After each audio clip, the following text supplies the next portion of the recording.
Yeah, thank you for joining me.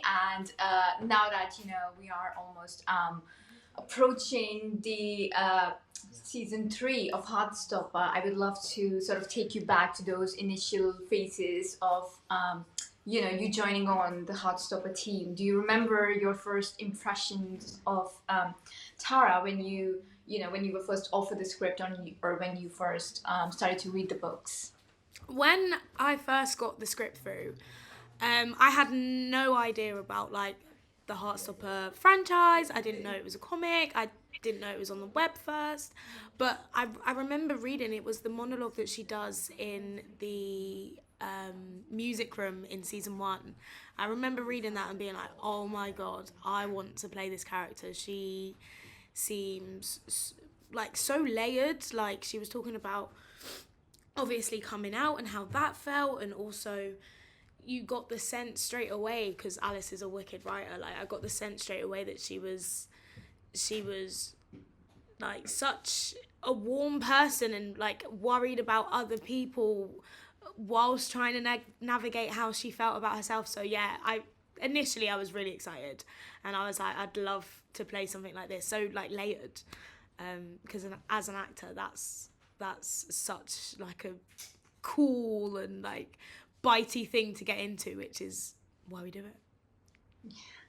And you were phenomenal in the show. So how was it like getting back into the mindset and shoes of Tara? Do you think it was somehow much easier to portray her now that you have portrayed her in the prior 2 seasons, or was this season a bit harder for you to play her and you faced any sort of challenges? I think it's an interesting one because I've never actually, before Tara, I'd never really played a character and then had to go back and do that. So I know between season 1 and season 2, I was really nervous about like, because I've grown as a person. Obviously, time's passed. How do I carry on, like jump back into her shoes? But honestly, the minute we're back on set, like it's an amazing cast and crew. You get in costume, you get in hair and makeup, and I'm like, oh yeah, yeah. It's like riding a bike. You never really forget how to do it, and it's like in season 3 as well. It was nice because we got a new director, and I've never experienced working with like someone who was an Eros on Heartstopper, so it was nice to have him allow us to just bring our characters out, because he said it best. Andy, he was amazing. He was like, you guys have had 2 years with these characters already, so I know that you know them, and I trust and I can see you bringing them out. So yeah, it was not as scary as I initially thought it was going to be. And Tara just, yeah, she's in there. So she comes out straight away as soon as I put that uniform back on. Yeah, and Tara is such a fun, like she's really such an adorable character, and I feel like she's such a supportive friend that it's not just a want, but I feel like it's a need for every friend circle to have someone like Tara. And so, who, according to you, is the Tara in your real life friend circle, or do you think you're the Tara in real life? Oh, I'm not the Tara in real life. My friends will tell you. They'll be like, no. I think that would have to be, for me, my best friend Jazz. She is my Tara. She's the glue for everyone. She helps us through it. Yeah. Um, it wouldn't be me. I'm a bit more Darcy energy, a bit more like, ah! Oh my god, that would be so fun if we ever got to see you, in an alternative universe playing Darcy. I think that would be really fun. It would be chaotic, I tell you. Fun. I think any character you portray, you will just do it phenomenally. So, um, Thank you. coming back to the show, we did see a lot of introspective moments into Tara and Darcy's relationship, especially with that really heartwarming conclusion to, towards the end of season 2. So, what is in store in terms of their relationship in this forthcoming season? Um, there's a lot more of them actually. I can't delve too much into it, although if you've read the comics, you probably know. But yeah, they are still very much as strong as ever within themselves, within their relationship. But I think this season, I think they both help each other through what they're going through a lot more. So they do lean on each other, which is nice, and they still are very much in love and very much Tara and Darcy. Oh, so sweet. And yeah, like every actor that I've interviewed, most of them, they have sort of like an element that they take away from their experience on their project, be it like the sets, the costume, their experience with their castmates, the script, the ambience, anything. So I'm very curious to know what element was it personally for you that you think you took away from your time on Heartstopper? Um, I'm really lucky, I think. I've taken away some great friendships. Like, honestly, everyone's amazing. So, I have some new best friends from the show and working on the show. But also, as like an actor, I think it's been one of my like biggest TV jobs. So, I've learned how to deal with early mornings on set, how to deal with jumping back and forward between scripts and what we're shooting, and how to get into like those spaces, what I need to do to make sure I'm ready to go for a long day. I've learned so much from my Heartstopper experience, and yeah, I can imagine there is so much more to learn, which is exciting. And I'm sure a lot of people learned a lot from you as well. So besides Heartstopper, you have also showcased your impeccable abilities and really astonishingly as a stunt double in another Netflix project, Supercell. So like it was really so fascinating, not just for me, but I think for everyone to see that reveal. When they sort of mentioned you as one of the stunts doubles. So how did you lure towards this landscape of stunts and amidst your really successful acting journey, and how did you realize that this was something that you also wanted to pursue? So since I've been young, I've like not been able to sit down. I'm like busybody. I used to dance and have always like had a love for like physical activity, and I trained at East 15 on the acting and stage combat course, which has now changed to acting and fight performance, which I think is good because it encapsulates like everything that we do, so it's not just for stage.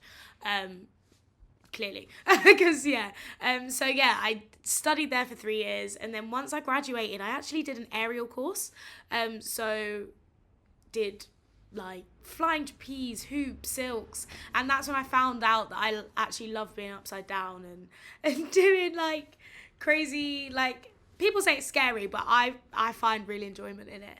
And yeah, so I've done like a horror film stunts on that. That's when I did like my first like wire jerk back, one of the moves is called. And this came about and I was I was a little bit free, not as free as I probably should have been, but I was like, I can make it work.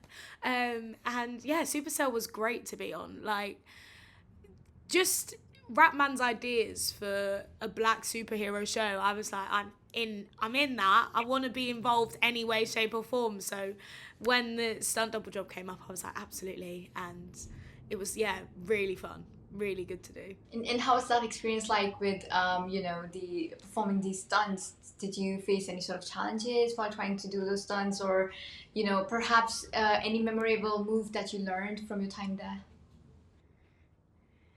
Yeah, I think. Well, I think every time I step onto a job to do stunts, there is an element of fear. I'm scared. I'm not sure what we're going to be doing today, but yeah, I think I'd say maybe, I was just nervous because it's a new set, you don't know everyone, you want to impress, so that was nerve-wracking.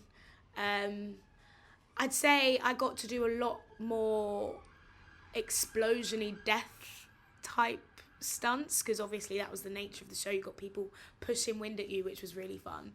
And I think those things, like remembering how it's quite hard because you have to imagine how would your body be moving if a gust of wind was strangling you primarily. So that was that was a challenge of like how to get my body moving in that way. But yeah, I think it was more fun than nerve-wracking. And like I said, I take lessons from every experience. So dealing with nerves when you're meant to be the one that's not afraid of anything because you're the stunt double, but sometimes, you do get nervous, and how to deal with that. I feel like I've gone off on like 20 tangents. And like I was saying, Supercell has also been renewed for another season. So are we gonna see It a Corinna has. Brown come back, like as super stunts girl, or maybe perhaps Oh, this who knows? time, you know? I don't know. I think that's you'd have to start a petition. Everyone to help message Ratman and be like, we want to see Corinna as a character. That'd be good. But yeah, I don't know. I'm just excited that the show has got another life and there's more to come because it was wicked to watch and to be a part of. So yeah, who knows? And you have been doing a lot of Netflix projects, like besides Heartstopper and Supercell. You are also most recently have been involved in the latest season of Vikings Valhalla. So were you a fan of Vikings prior to your involvement? Because it has such a massive fan base in terms of its like world building and its character. So what was that experience like? Do you know, it was really good, but controversially, I'd never actually watched it, and that's actually quite controversial. From when I was at uni, the first Vikings show started coming out, and everyone was obsessed. But for me, I'm like, if everyone's hyping something up and talking about it, I'm not gonna watch it straight away. And to be fair, I didn't actually make it round to watching any of it prior to being on it. But it was very fun. It was one of my favourite weapon systems, which is Sword and Shield. Um, so to be like in a battle scene, brawling with, it's quite funny because everyone's like massive. I'm like 5 foot little Corinna, but that didn't seem to be a problem for them. So I was absolutely loving it and a huge fan of the show now, obviously. Um, You and me both, girl. I've also not watched a single episode. I know so much about Vikings, but still, I need to get around watching it. Because of you, I will now, because you're involved. So, um, oh, yay. and so what can you, frame the conversation back to Heartstopper? What can you tell us about this upcoming season of Heartstopper? Is there anything you can reveal about your own character arc, or perhaps, the general plot line of the show? Um, it gets a lot more mature. So we have a lot more serious issues like that the gang go through, and I think it's nice because we show different levels of how your circle and the people that are close to you can support you. Um, and so yeah, it's I don't want to ruin it, but if you have read the comics, you will know a bit more. But yeah, so it gets a lot more serious.